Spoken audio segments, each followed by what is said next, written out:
ब्राह्मण उत्तर प्रदेश की राजनीति में इन दिनों सबसे चर्चित शब्द है। यूपी में तकरीबन 11% ब्राह्मण वोट की कीमत हर राजनीतिक दल जानता है। बस विकास दुबे एनकाउंटर के साथ ही इस शब्द को विपक्ष ने मजलूम बनाकर उछाल दिया।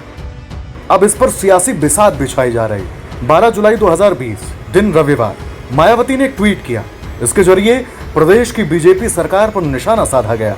मायावती ने कहा कि बीएसपी का मानना है कि किसी गलत व्यक्ति के अपराध की सजा के तौर पर उसके पूरे समाज को प्रताड़ित व कटघरे में नहीं खड़ा करना चाहिए। इसीलिए कानपुर पुलिस हत्याकांड के दुर्दांत विकास दुबे व उसके गुर्गों के जुर्म को लेकर उसके समाज में भय व आतंक की जो चर्चा गर्म है उसे दूर करना चाहिए।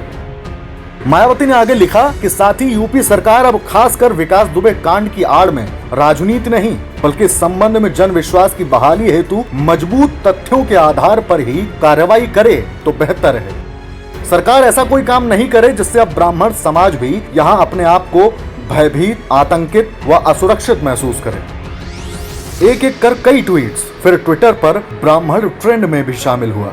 सरकार को एक्शन में आने में वक्त नहीं लगा।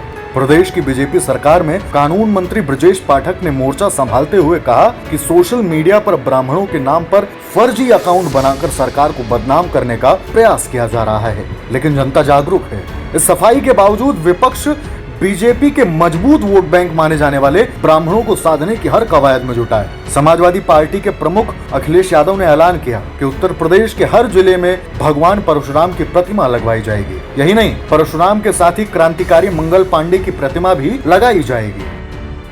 वहीं बीएसपी प्रमुख मायावती ने भी ब्राह्मण कार्ड खेलते हुए बड़ा ऐलान कर दिया है। मायावती कहती हैं कि कोरोना को देखते हुए राज्य केंद्र सरकार की कमियों को ध्यान में रखते हुए यूपी में बीएसपी की सरकार बनने पर ब्राह्मण समाज की आस्था के प्रतीक परशुराम और सभी जातियों धर्मों में जन्मे महान संतों के नाम पर अस्पताल और सुविधा युक्त ठहरने के स्थानों का निर्माण कराया जाएगा। मायावती ने यह भी कहा कि 4 बार बनी बीएसपी की सरकार ने सभी वर्गों के महान संतों के नाम पर अनेक जनहित योजनाएं शुरू की थी और जिलों के नाम रखे थे, जिसे बाद में आई समाजवादी पार्टी की सरकार ने मानसिकता और द्वेष की भावना के चलते बदल दिया। बीएसपी की सरकार बनते ही इन्हें फिर से बहाल किया जाएगा। अब जरा यह जान लेते हैं कि ब्राह्मण वोट बैंक राजनीतिक दलों के लिए इतना अहम क्यों है। प्रदेश में ब्राह्मण वोटरों की संख्या भले ही कम हो, लेकिन आजादी के बाद से मुख्यमंत्री के पद पर ब्राह्मणों का वर्चस्व रहा है। आजादी के बाद से 1989 तक 6 ब्राह्मण मुख्यमंत्री बने। हालांकि 1990 के मंडल आंदोलन के बाद यूपी को कोई ब्राह्मण मुख्यमंत्री नहीं मिला।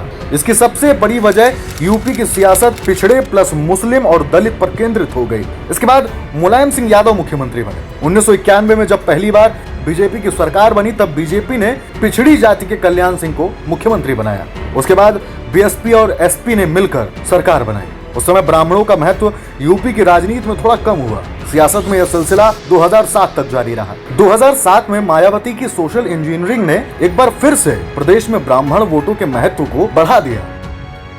राजनीतिक जानकारों के मुताबिक 2007 के बाद ब्राह्मण वोटों की अहमियत इसलिए भी बढ़ी क्योंकि सत्ता में रहने वाले दोनों दल एसपी और बीएसपी के बीच वोटों का अंतर 8% से कम रहता था। इसी अंतर से किसी की सरकार बनती तो दूसरा विपक्ष में रहता। जो दल करीब 11% वोटों में से 5% वोट भी अपने पक्ष में रखता, उसकी सरकार बनना लगभग तय माना जाता था। यही वजह थी कि 2007 में मायावती ने इस फॉर्मूले को अपनाया और इसमें सफल भी रही।